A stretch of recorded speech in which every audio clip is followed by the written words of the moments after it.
Donde la pandemia tapa el bosque en tantas cuestiones, ¿no? Pero ahora vamos a saludar a José Luis Espert. José Luis es economista, te decía, ya está jugando en política hace mucho tiempo. Buenas noches, José Luis. José del Río te saluda. Hola, ¿cómo te va, José? Bueno, se cerró un acuerdo con los acreedores. ¿Qué implica? Bueno, en primer lugar, es una muy buena noticia que el gobierno haya enmendado el error que había cometido el 22 de abril de poner a la Argentina en default con la deuda externa. No creo que al gobierno le vaya a llover financiamiento porque es muy diferente esta reestructuración o este cierre, en principio, de la reestructuración a otras que ha habido en el pasado. En otras, como fue el Plan Brady en el 93 o la del mismo Néstor Kirchner en el 2005, fueron con situaciones fiscales muy sólidas, te diría, al menos durante un corto plazo. Viste que acá a la larga lo fiscal se desmadra siempre, pero hoy estamos reestructurando la deuda con 10 puntos el producto de déficit fiscal y un gobierno que no da ninguna muestra de tener intenciones de contener el gasto. Por lo tanto, nadie se va a volver loco en el mundo por prestarle al gobierno argentino. Empieza Cristalina Georgieva, por decirte, hice un mix entre Cristina y Cristalina, pero tuiteó esta semana algo que tenía que ver con una felicitación al gobierno de Alberto Fernández, pues más precisamente al ministro Martín Guzmán, pero ahora se empiezan a sentar para hablar de 44.000 millones de dólares. ¿Qué expectativas le ves a esta negociación? Mira, a ver, el fondo no se podía sentar a conversar un programa con Argentina en un default de la deuda. Así que, por lo tanto, ahora sí, Argentina fuera del default, el fondo se puede sentar a conversar un programa con Argentina. En principio, el fondo, de acuerdo con su liturgia, de acuerdo con su menú, podría patear los vencimientos de un país miembro, como en este caso Argentina, si acordás un programa, ¿no? Me parece difícil que el fondo patee los vencimientos en un programa. En principio sería una excepcionalidad, pero bueno, como estamos en un mundo pandémico, capaz que se da. Pero daría la sensación que el fondo, para patear estos vencimientos, quiere un programa económico con Argentina. Y ahí yo, la verdad, hoy no tengo ninguna capacidad para pronosticarte cómo va a terminar la negociación con el fondo. Sí te diría que cuánta deuda le patee el fondo a la Argentina hacia adelante va a depender de qué programa Argentina quiera firmar con el fondo. Cuanto más lejos quieras patear la deuda con el fondo, más te va a pedir el Fondo Monetario de ese programa que acuerde, porque no hay que olvidarse que el Fondo Monetario es el representante de los intereses de todos los acreedores del mundo, porque los dueños del fondo son los países. Así que en algún lugar Argentina, en realidad, más que deber al fondo, le debe a los países, así que el fondo se tiene que preocupar y mucho para que Argentina no un programa donde se balancee lo que Argentina está dispuesto a hacer con lo que Argentina quiere patear hacia adelante de deuda, digamos. Esto es lo que hoy me atrevería a poner blanco sobre negro, pero no a pronosticar cómo termina esta negociación. No, pero sí desde un análisis retrospectivo, digo, a veces hoy uno ve que desde el relato, ¿no? Pasa de ser el fondo Caperucita al lobo. Después vuelve a ser Caperucita de acuerdo a cómo le convenga al gobierno de turno. ¿Cómo lo ves vos? Bueno, esto es el chanterismo argentino, digamos. Argentina es un país chanta, atorrante en el mundo. Pide prestado, llora que le presten. Es más, no solo llora cuando no le alcanza la plata, sino que está dispuesto a ceder soberanía, tal cual lo vemos nosotros entre comillas, y emitir deuda bajo legislación extranjera. Digo ceder soberanía porque cuando vos emitís deuda bajo legislación extranjera, si hay un problema de pago, litigás afuera del país. Uh-huh. O sea, cuando necesitamos la plata, estamos dispuestos a dar todo, rogamos al fondo, vamos al fondo, como ahora. Ahora, cuando tenemos que pagarle, el fondo es el malo, o el acreedor es el malo. Sí, bueno. Así es como nos ven afuera, ¿no? Como poco serio.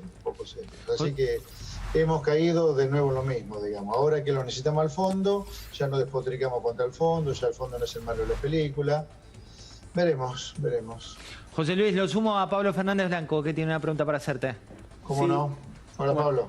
Muy bien, ¿cómo estás vos? José Luis, ¿considerás que el gobierno de Alberto Fernández se sacó el problema de encima, pero en parte, al menos en parte, hipotecó el futuro del próximo gobierno o la gestión del próximo gobierno? Porque los vencimientos van a empezar a caer a partir de 2024.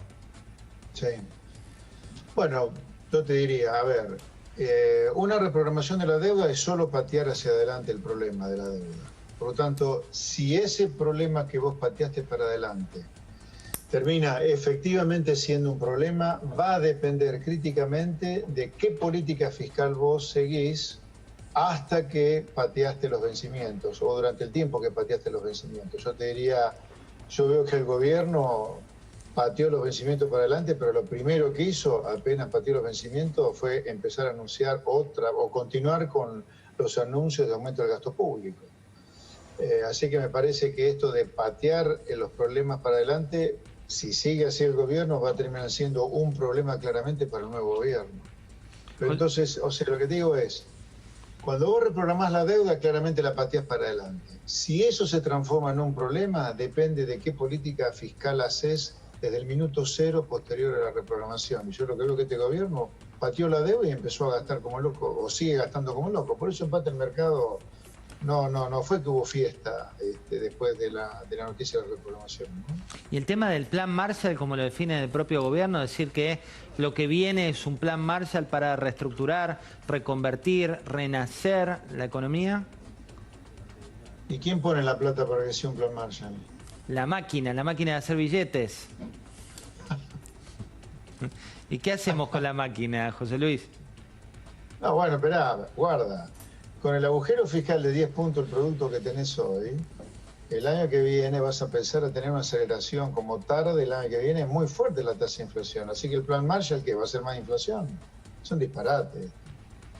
A ver, sería bueno que los argentinos alguna vez hiciéramos las cosas que hay que hacer para evitar terminar siendo un país inviable. ¿Hay esperanza? Sí, por supuesto que hay esperanza. Dice el refrán, la esperanza es lo último que se pierde, pero en el caso de los países, yo no entiendo cómo Argentina no conecta que si vamos a tener 63% de los chicos pobres, como dice UNICEF a fin de año, cuando hace medio siglo teníamos 0%, casi 0% de los chicos pobres, y hace 50 años teníamos 0% de la población pobre y hoy tenemos de 40 rumbo a la mitad. No conectamos, digamos, no nos damos cuenta que algo mal estaremos haciendo. Es como, a mí me da la sensación que Argentina es como una persona que no se hace cargo de lo que le pasa. O sea, ¿hasta dónde vamos a seguir negando que hay algo que está mal, que estamos haciendo críticamente mal, para cortar con esto? ¿Hasta dónde queremos llegar? De pobreza, de miseria, de inseguridad, de droga, de proliferación de villas. ¿Hasta dónde? José Luis, increíble, insólito. Yo creo que tenemos que cambiar en serio antes que nos arrepintamos y terminemos armando la villa miseria más grande del mundo en un país riquísimo. Puede ser eso, pero yo te diría, hagamos otra cosa, comerciemos con el mundo, tengamos un Estado más chico, achiquemos el Estado todo lo que haya que achicarlo para bajarle los impuestos a la gente que no da más. Tengamos otras leyes laborales y tenemos 6 millones de trabajadores trabajando en negro. ¿Cómo no va a cambiar las leyes laborales? En paralelo llegan nuevas leyes, vos hablabas de leyes laborales. Quiero compartir con vos un breve tape que tiene como protagonista a Mario Pergolini. Escuchá qué es lo que dice y después te consultamos tu opinión. Dale. Todo el mundo todavía no se sacó una ley de teletrabajo porque la están estudiando. ¿Por qué? Porque ponen a los empresarios, que son los que van a dar trabajo, pero se sigue pensando en trabajo y que cada trabajo es... La verdad, hacen todo para que el tipo que da trabajo no dé trabajo. Ustedes son unos imbéciles. En serio, son un grupo de imbéciles. Ya a esta altura creo que son en lugar de imbéciles. La verdad, hacen todo lo posible para que la gente no dé trabajo. Cada vez hacen más cosas para que no den trabajo. En serio, para mí ya están muy cerca de ser unos imbéciles, ya son. Pero ahí están a minutitos, Hacen cosas ya, bueno, después vemos cómo lo arreglamos. Ustedes son tarados, no se dan cuenta de lo que están legislando. Bueno, les dijo a lo expert, ¿no? Sí, estoy de acuerdo. Lo que dije en estas declaraciones de Pergolini, en estas particulares declaraciones, quiero que quede claro, para que no se me saque del contexto, estoy de acuerdo de 0 a 100%, 101%. José Luis. Sí, porque son parte del sistema. No puede ser que siempre estemos haciendo lo mismo. O sea, ¿hasta cuándo va a ser lo mismo? Yo creo que acá ya hay perversión y premeditación de la clase política profesional que nos gobierna desde hace tanto tiempo. Estos tipos que van saltando de un partido al otro con tal de no laburar nunca, como lo hace el grueso de la gente que nos está mirando, y viven de los impuestos que paga la pobre gente. O sea, es una cosa insólita. Aparece el teletrabajo como un atajo debido a la falta de trabajo en el medio de una cuarentena y ya lo dinamitan. Es de una perversión que raya lo que dice Pergolini, sí. Ahora, yo como persona que siempre estuvo preocupada por la decadencia argentina, digo, se puede cortar esta decadencia. Ahora, se puede cortar solo si hacemos algo diferente. La buena noticia es que lo que tenemos que hacer lo hace todo el mundo que le va bien. Y yo te digo de cosas elementales. A ver, me parece elemental que para que la gente pague por las cosas que compra un precio razonable y no el disparate que paga acá todo, vos tenés que tener empresarios que compitan con el mundo, no que cazan en el gallinero como acá, y las cosas además tienen que tener pocos impuestos adentro. Ahora, eso implica ponerte a comerciar con el mundo, abrir la economía al comercio y reducir el tamaño del Estado, todo lo que haya que reducirlo para que la gente pague menos impuestos. Y con las leyes laborales, repito, ¿cómo no va a cambiar las leyes laborales si tenés 6 millones de trabajadores en negro? ¿A qué le va a echar la culpa de 6 millones de trabajadores que trabajan en negro? ¿A la peluquera, al carnicero, al industrial? No, son las leyes laborales. Entonces, lo increíble es que nosotros con una realidad que nos trompea directamente, la mitad de la población de Argentina es pobre, 63% de los chicos van a ser pobres a fin de año, los niños. ¿Qué Argentina queremos armar? ¿Vos sabés lo que es tener 8 millones de chicos hoy que son pobres, con dificultades para adquirir conocimiento porque tienen mala alimentación? Por eso yo estoy de acuerdo con lo que dice Pergolini en esto. José Luis, lo sumo a Alfredo Sainz con una pregunta. Sí, ¿qué tal? Con el arreglo de la deuda se habla de que quedó muy fortalecida la posición de Martín Guzmán al frente del Ministerio de Economía. ¿Cómo evalúas la figura de Guzmán? ¿Crees que puede ser ese superministro de Economía que tanto le piden a una gente al gobierno? No superministro. No, a ver, superministro sería una persona. A ver, la condición necesaria y no suficiente para que hubiera un superministro es que fuera muy contundente previo a llegar a ser ministro de Economía sobre las cosas que hay que hacer, digamos. A ver, las pocas veces que Argentina tuvo superministro fue después de grandes desastres, como fue el Plan Austral, que llega con una Argentina casi en hiperinflación, como fue Cavallo, con una Argentina que salía de la hiperinflación, o como fue La Baña, cuando Argentina salía después de la peor crisis de la historia. Entonces, esos superministros se dieron en circunstancias críticas y además con mucha claridad, de equivocados o no, digamos, ¿no? Sobre lo que había que hacer. No me parece que sea el caso de Guzmán. José Luis, sumo a Sofi Terrile también con una pregunta. ¿Qué tal, José Luis? ¿Cómo le va? Por un lado tenemos la restricción externa de siempre, la falta de dólares. Por el otro lado, la desconfianza en el peso argentino. Por un lado también tenemos al Banco Central limitando la compra de dólares cada vez más y un poquito menos incentivando los instrumentos en pesos. Si usted estuviera a cargo de la política monetaria de la Argentina, ¿qué haría para recuperar la confianza en el peso hoy? Bueno, yo no estoy de acuerdo que haya restricción externa. El Banco Central, usted me dice, si yo fuera el presidente del Banco Central. Sí. Mire, el Banco Central está emitiendo a rajabonete como consecuencia del agujero fiscal monumental que hay. Así que, por lo tanto, yo jamás sería presidente de un Banco Central que lo único que hace es apretar el botón de on para imprimir billetes. Y nada más que imprimir billete. Y por ahora los está encapsulando con un bono de deuda que se llama Relic, que es una bomba de tiempo. Lo explotó a Macri. En algún momento lo va a explotar al gobierno de Fernández o a Miguel Pérez, el presidente del Banco Central. Así que no sería presidente de un Banco Central que lo único que hace es apretar play o on para emitir billetes. José Luis, hablabas de este rajabonete. Bueno, de hecho, esta semana el Banco Central emitió inclusive un comunicado hablando de lenguaje inclusivo como una de sus estrategias. Digo, ¿crees que hoy se volvió a construir un relato económico que se vuelve a tratar de no hablar de lo importante generando algún tipo de fuego artificial? A ver, yo creo que la verdadera grieta no es entre los que estaban antes y los que están ahora, sino que la verdadera grieta es entre todos nosotros y toda la política profesional, donde viven creando falsas grietas, falsos relatos simplemente para alternarse o pasarse la posta. Sí, ahora vamos a asistir a un nuevo relato. La crisis económica la está generando la pandemia y la recuperación económica, si lo hubiera, la generan las medidas de política económica del gobierno. Ese va a ser el nuevo relato. Yo no descartaría que luego de la reestructuración de la deuda y si hay un acuerdo político-social entre empresarios, sindicatos, haya algún suerte, no sé si veranito, pero una sensación de algún alivio, pero va a ser transitorio porque Argentina requiere de manera desesperante reformas en el sentido que yo comentaba antes, ¿no? Pero reformas que son de una complejidad extrema hacerlas, pero que si no las hacemos nos va a seguir yendo mal. O sea, yo entiendo, por ejemplo, a ver, voy a hablar con más claridad, voy a hacer una reforma.